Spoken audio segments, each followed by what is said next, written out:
Live from the slightly twisted deck bar, it's the Poojie Podcast with Justin Lemie. The Poojie Podcast is proudly sponsored by Cimarron Golf Club, located in Jacksonville, Florida, off County Road 210, just west of St. John's Parkway.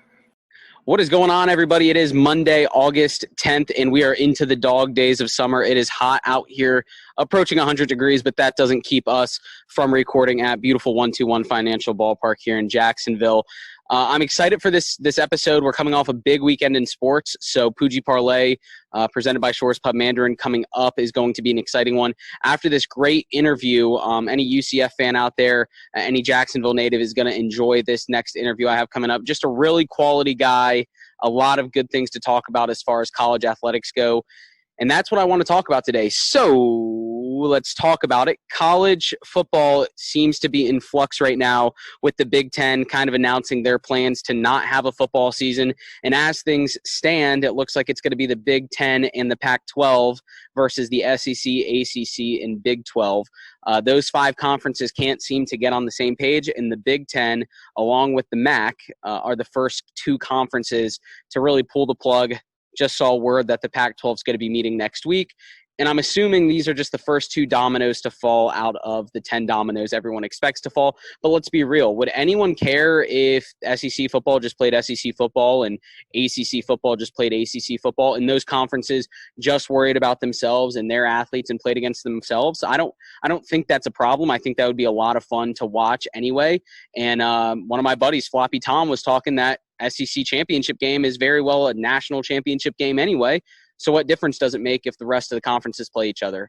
I don't really think it makes a difference. I think people just want to play football, and if that means conferences can play each other exclusively, so be it. You got to deal with it. For the smaller conferences, it is a big hit. There's a lot of liability involved in playing football this season, but I do think if they can find a way to safely do it, of course. College football is not just a big industry within America, but big within the schools, as college football funds all the other athletics programs within a lot of these colleges. I think there's only about 4 or 5 schools that aren't funded by their football program, with UConn women's basketball being one of those, just to note. So it's a big deal. Is this going to be the first domino to fall where college athletics kind of goes under for a season or two? Who knows what's going to happen, but I hope we find answers soon, because college is starting back up. Everyone's getting back into school, and I know a lot of these athletes have been training hard this offseason, including the one that's in this interview coming up, presented by Strings Sports Brewery. But before we get to that interview, anyone that watched episode 35, the Big Brother 22 All-Stars preview show, Sunday, yesterday, we had our second episode, and I do just want to bring Jacob Yurtical, one of our panel members, in here just to give a quick update on that Sunday episode, just kind of talk about what happened. So, Jacob, if you want to lean in here, what do you got about yesterday's episode? So, good episode, nothing great, just kind of getting our bearings. Cody's getting everybody coming into the house, checking on him, seeing what he's up to, getting the feel, maybe seeing if are they a potential nominee. We don't know. Two people kind of got a little shook by, like, Kaser and Janelle. They didn't really get good vibes. Memphis, he got great vibes. It seemed Cody really opened up to him, so that could be a potential duo. That both of them were duos in their seasons. We'll have to check on that. We saw the safety suite, what that was, and basically for the next 3 weeks, it'll be a competition that if you decide to play that week, you could potentially earn safety as well as a +1. But once you play, and it's gone. So the two people that probably felt the most worried about him, Cody, were Janelle and Kaser. And, of course, they were the last two that at the buzzer, they went for that competition as being the only two. Whoever won, they were going to save each other. So Janelle and Kaser both are safe this week, and it put Cody in a real tough spot because those were going to be his nominees. He had to figure out who he was going to put up. So he ended up going with Kevin and Keisha, I believe. So not his main targets, and we're just going to have to see how that goes. Yeah, some stereotypical week one nominees there, and some of the fan favorites are finding ways to stay in the game, like Jacob mentioned with Kaser and Janelle, so we'll see what happens there. But I do have another friend of mine here, Big Jim, call him Jimmy. If he wants to come in real quick. James, you had some hot takes this morning when we got into the office about this episode yesterday. What are you thinking as it pertains to this all-star season? The biggest thing I wanted to point, and it, it raised some suspicions. I'm not going to say that the game is rigged. Lifelong fan, would never question the Big Brother producers, but it's just a little suspicious to me that Janelle and Kaser were the only two people talked about going on the block that Cody mentioned, and those are the only two people that entered the safety suite yesterday. So a little bit suspicious on that. Not going to call it rigged, but didn't love that. Yeah, so we'll see if those types of tendencies happen throughout the rest of the season with maybe some production TV to kind of force the hand of some certain people. But apparently production's been pretty hands-off with COVID and everything. Anything else from you, James? Yeah, I think I have two other things. One, I was very proud of Davon to be able to see through Nicole's bull crap about, hey, don't worry, I got your back because you gave me the last vote to put me over Paul. So proud of Davon. Hope she makes it. Hopefully she can kind of keep her mouth shut a little bit. That kind of burned her last season. Also, kind of happy to see Kevin on the block, and maybe we'll see his alter ego, Miss Anita Vito. Miss Anita Vito might be coming out for Kevin here this week. Next episode will be Wednesday, and then the live eviction on Thursday. So excited to get that. James, thanks for joining us. So stick around. Stay tuned for this episode 36, UCF fan favorite. Enjoy that with all the questions surrounding college football. And then stick around for Poojie Parlay presented by Shore's Pub Mandarin. But here it is, episode 36, interview 36, presented by Strings Sports Brewery. Thanks. Yes, indeed. Thank you to all of our sponsors. Obviously, Cimarron Golf Club, always doing a great job over there off of County Road 210, as well as Strings Sports Brewery, bringing you all of these interviews that you see here on the Poojie Podcast. I do want to welcome on my next guest to the program, a Jacksonville native, so kind of fun for me to interview him. Went to Ed White here in town, and a 4-year player at the University of Central Florida, so Night Nation is really going to like this interview. A fan favorite throughout his 4 years with the program, and a lot of fun stories to talk about. Just a really great guy. So, Jordan Johnson, thanks for being here, man. Yo, what's up, my man? Thanks for having me. Yeah. For sure. How are things going right now? I mean, are you staying safe during these times and everything? Yes, sir. Just staying with my family, staying close, making sure everybody's safe. You know, social distancing, trying to remain safe away from this COVID-19. Awesome, man. I mean, that's definitely what it's all about, making sure our loved ones and those that are close to us are staying safe during these times. So happy to hear that from you. But I do want to get into your football career a little bit. I mean, obviously, ton of accolades coming out of high school here in Jacksonville. Like I mentioned, Ed White. You were a 6A first-team member. You also 75th overall player in the state and 23rd ranked guard in the nation. So lots of accolades, lots of offers. What was it, I guess, that brought you into UCF, committing to a program that had just gone 0-12? What was it about them that maybe brought you in to that program to feel comfortable committing? Quite honestly, it was the recruiter who came in with me, who convinced me to come. I was actually a recruit of Georgia Tech for a long while. I was committed to Georgia Tech. I had my whole mindset on Georgia Tech, but Coach Sean Beckton, he was my recruiter for UCF, and he never lost faith in me. Like a lot of teams, when I decided to commit to Georgia Tech, they pulled out. They were like, okay, we're not going to recruit you anymore. The scholarship is no longer like on the table. You're going somewhere else now. But Coach Beck never pulled out on me. He hit me up every week, even every week during the losing season. He was texting me like, yo, man, we need you here to come turn things around for us. And indeed we did as soon as I got there, along with the rest of my guys in my recruiting class. And I'm glad you mentioned that turnaround. Obviously something I want to get into, but obviously Sean Beckton as well, you mentioned him, was a staple of UCF for quite some time before leaving a few years ago to go to Nebraska with Scott Frost. But hitting on that turnaround, you know, when we look back at that 2016 recruiting class, us as UCF fans, college football, depending on where UCF goes from here, is going to be able to look back and say that was the recruiting class that really paved the way and kind of turned the switch from off to on as far as success goes. So I guess for you, what is it like knowing that you were a part of that culture change and a part of that, I guess, recruiting class that brought the program up from, the depths up to success? It's amazing to know that you were a part of something so special. I'm looking forward to telling my kids about it one day. I want to be that has-been guy on my porch one day who's like, man, back in my day, I used to be doing this and I used to be doing that. I'm looking forward to those days. And I mean, you mentioned the has-been days.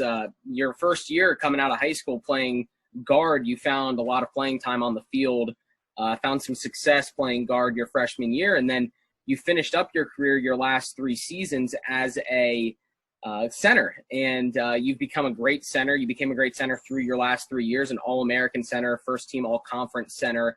What was the mindset with that transition, Jordan, and what kind of went into that? Was it playing time? Was it something that the coaches just challenged you with? Jordan, tell me a little bit about that. Quite honestly, in high school, I never played center. I played everything but center. And actually, I was against playing center for the longest. I was like, man, I'm not a center. I'm just not good at it, blah, blah, blah.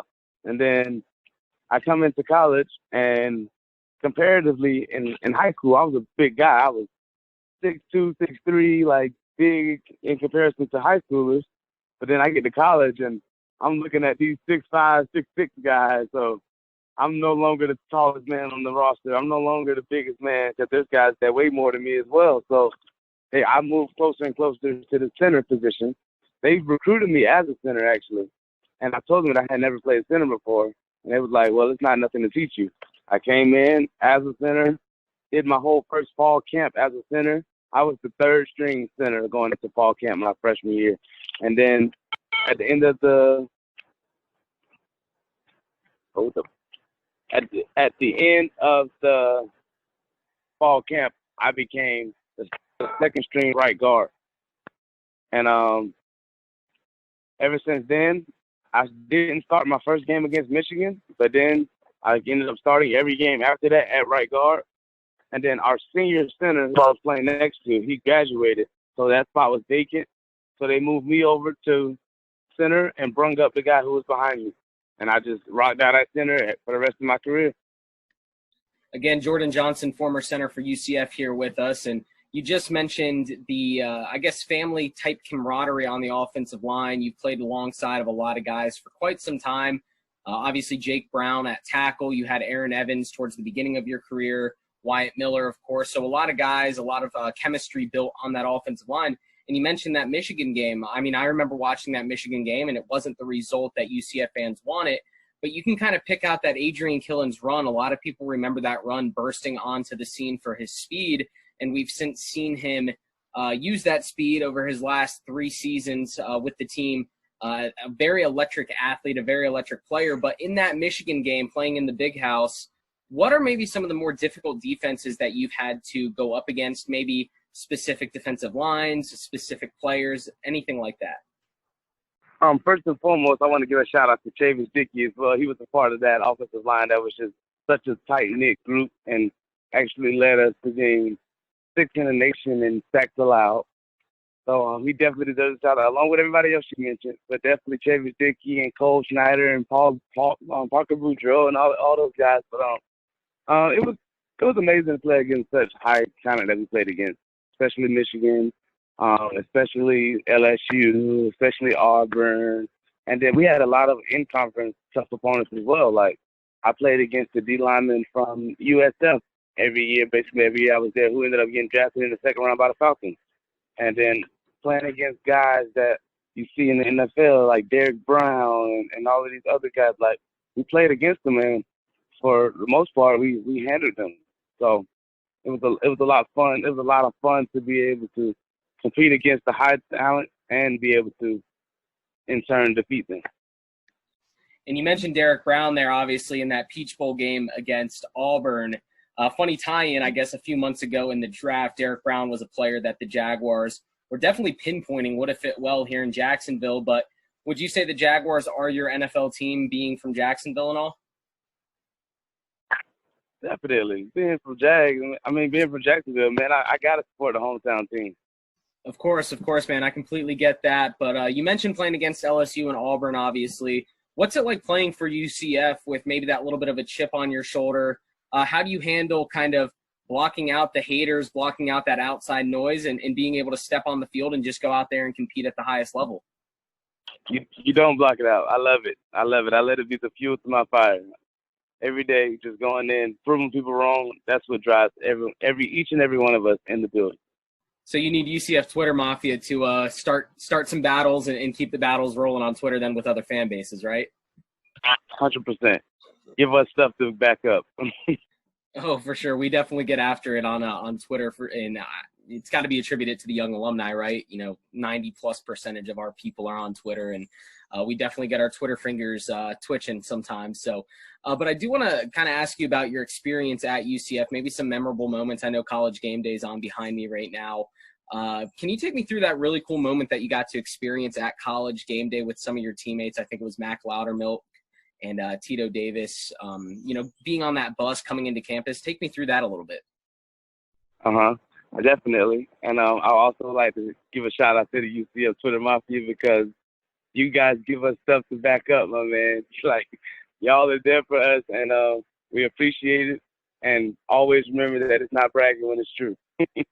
But it was an amazing thing to be on the College Game Day bus. It was a childhood dream of mine growing up. Just being a part of that was amazing. The UCF fans went out. I'm pretty sure that was by far the best College Game Day that season, because of the UCF fan base. UCF Twitter Mafia showed out in person as well. So it was a great experience.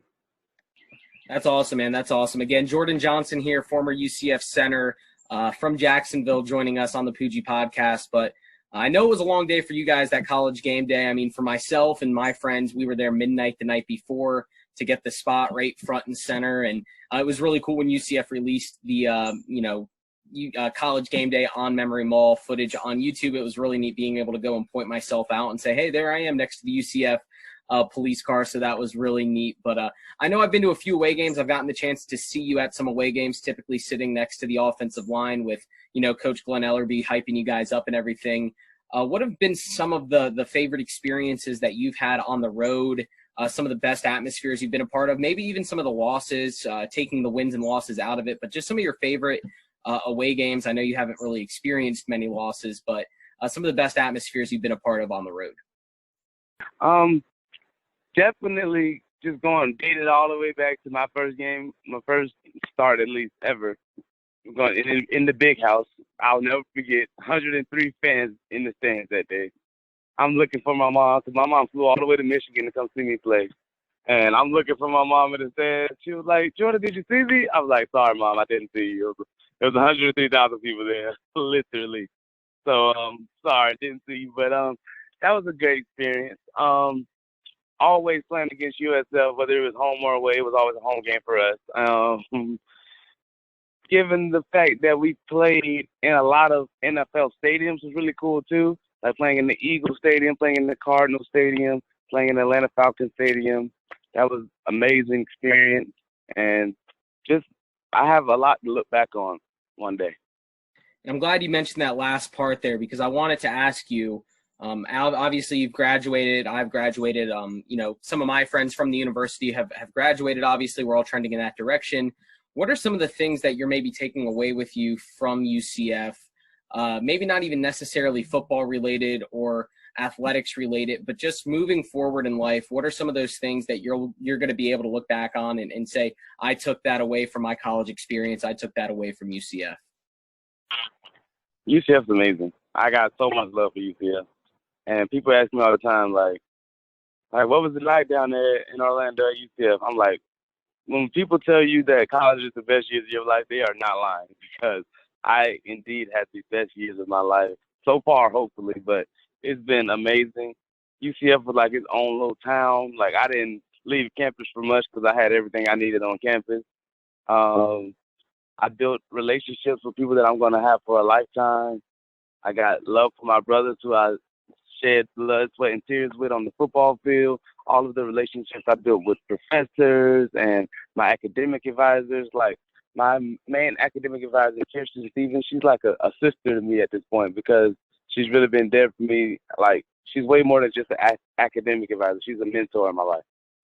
That's awesome, man. I mean, it's always great to hear, those types of relationships being built on campus. And like you mentioned, with advisors, with tutors, things like that. So that's great that you were able to build that relationship with her.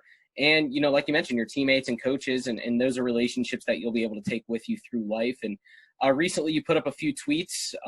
One, God works in mysterious ways. And two, the only thing you can control in life is how you respond to life. And those two just caught my eye. I really enjoyed seeing those. I think it says a lot about you as a person. And if you want to comment on those, it'd be great to kind of hear where those came from. If not, completely okay. But just wanted to say, it says a lot about you as a person and kind of where your mindset is moving forward with growth and everything.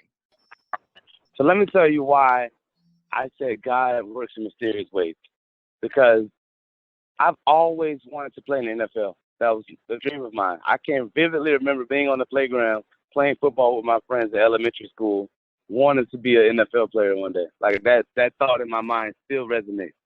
And I've always had a passion for watching the sports, talking about the sport, analytics or just commentating or like basically arguing and debating about sports. So I've always wanted to go into sports commentary or even sports analytics or broadcasting. So after I didn't get drafted, I had to immediately find a job. Like, I can't just sit around on my mom's couch waiting for an opportunity. So I applied to a bunch of different places.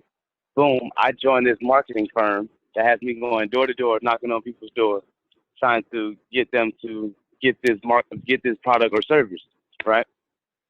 I knock on this person's door, and I try to get them to buy it. They're like, nah, I'm not really with it. I'm busy doing this work. I'm like, well, what work are you doing? They're like, well, I actually own a radio show, and we're actually looking for someone who can come on and talk about sports and talk about the different stuff. And I'm like, hold on now. Wait a minute. Like, I've always wanted to do something like that. And I have the background to be able to do something like that. And they was like, yeah, we're just really looking for someone who's just, like, always in the community and cares about mental health. And I'm like, I do all of those things. Like, I've spent so much time at the Boys and Girls Club in Orlando and visiting different elementary schools in Orlando. So I'm in the community. Me and Anthony Roberson, like, started our own initiative called One Kid Orlando that, like, specifies and, singles out one kid in Orlando that month who was really, like, showing something that they did and something that we wanted to broadcast. And not only that, but just the mental health thing. Like, I'm a part of SACS, the Student Athlete Advisory Committee. And we do a whole mental health week where we all wear green wristbands and we wear the green pins on our clothes. And it's just like, I was like, it seems like I'm the perfect puzzle piece to fit right here out of all the things that you're saying. So I immediately tweeted when I left that lady's house, I was like, God works in mysterious ways, because here I am fretting about not making it in the NFL, not knowing what I'm going to do next. Signed up for a job. I start working the job. Next couple of weeks, I meet this woman, and she's talking about all the things that I've always wanted to do. So God just works in mysterious ways with that. Again, Jordan Johnson, former center for UCF, joining us here. And that's awesome, man. That's a great story to hear. I actually remember seeing that you took that position with the marketing firm, but I really hope this pans out for you as well. I know sports is something you're extremely passionate about, so it would be great to see you kind of continue on that path with sports and everything. And I remember, obviously, UCF social media team always putting stuff out about community service and what we were doing in the community as far as athletics went. And you and Roberson were always out there on the forefront, getting your faces and names known. So that's awesome to hear that story from you. But I mean, I know, from Jacksonville and everything. So I do need one last thing from you before I let you go. I need to hear your best Duval. Duval! You don't even gotta ask. I do it all the time anyways. Awesome, man. You and Otis do that down in the locker room or anything like that? Is that something you guys do? 100%. All the time. They already know, man. They already know what we talk about, man. Awesome, JJ. Well, hey, man, I really appreciate it. Best of luck to you moving forward with your future and everything. Great talking to you and looking forward to keeping in touch, linking up here in Jacksonville sometime. So thanks for doing this. So, again, thank you to Strings Sports Brewery for bringing you that episode. They do a great job there. Looking forward to maybe getting there on Thursday for $5 burgers. Who knows, may even go for the double patty because it's so delicious. But we'll see what happens. Thank you to Jordan Johnson for jumping on this episode. Jacksonville native. Love him. Some Duval, of course. Him and Otis Anderson holding it down for the 904 with UCF. So, Jordan, again, thank you for jumping on. But it is time for Poojie Parlay, presented by Shores Pub Mandarin, and some exciting developments in the world of sports, just simply based on basketball winding down, getting into the playoffs. The qualifying rounds for hockey have been set. The Lightning have a revenge tour against the Columbus Blue Jackets, who shut out the Toronto Maple Leafs last night. to advance to the second round, the round of 16. So excited to see that. But hopefully the Lightning don't get swept like they did last year. That was extremely unfortunate. Just a lot of other good matchups too. I know my Canucks, my Western Conference team, are playing the Blues, so I'm excited to see how they do in this playoffs. And then in the world of golf, we had an exciting weekend, interesting weekend. The players that performed on Thursday and Friday did not perform very well on Saturday and Sunday. My biggest surprise was Dustin Johnson, which it's sad that he's a surprise just simply by playing well. He had some struggles over the last month or so, but he performed well Saturday, put himself in position, and tied for second, shooting 2 under yesterday, finished 11 under. But the winner, Colin Morikawa, the Cal Golden Bear graduate out in California, was able to compete on the weekend, shot 11 under between Saturday and Sunday, came out victorious, 2 shots clear of Paul Casey and Dustin Johnson. Only his second major start, and he got the victory there, held up the Wanamaker Trophy and dropped the lid. So that was funny. Matt Wolff, 5 under. Jason Day, another top 5 for him. That was exciting to see. And Tony Finau, a top 5 for him as well, just consistently inside the top 10 in these majors. And we also had Bryson DeChambeau break a driver on Thursday. Might have been a corked driver. I kind of want to start that rumor. But then in the world of NASCAR, we do have an exciting race coming up. But first, we had back-to-back races in Michigan with Saturday, Sunday, 160-lap races. Extremely exciting. I like those short sprints. Those are always fun. And my boy Kevin Harvick, driving the Busch Light Apple car, pulled out the victory on both days, inching out Keselowski on Saturday and his competitor Denny Hamlin on Sunday. So Harvick, Hamlin, and Keselowski seem to be the top 3 drivers, and Martin Truex finished 3rd on both days. So it was exciting in NASCAR, and we have the Daytona Road Course coming up on Sunday. I'm excited to see that because later this month we have the Daytona Coke Zero 400, if that's what it's still called. It's changed sponsors over the past 10 years, but we're back at Daytona for the 400 at the end of August. But the road course coming up on Sunday, so be sure to stick around on our Instagram, the Poojie Podcast, Facebook, friend me, check out all of our content and obviously here on YouTube, but we are on Spotify as well. For all the exclusive content on Instagram, you'll see all of the PoojieParlay picks there. You'll see all the behind-the-scenes content on the Instagram page. But until next time on Thursday, go watch some Big Brother on Wednesday, and we'll have a live eviction preview show for you on Thursday with some tidbits about what we think is going to happen. Have a great week. Be sure to follow our show on Spotify, Apple Podcasts, Google Podcasts, and other podcast streaming services, as well as subscribe to our YouTube channel to check out unique video elements for each interview.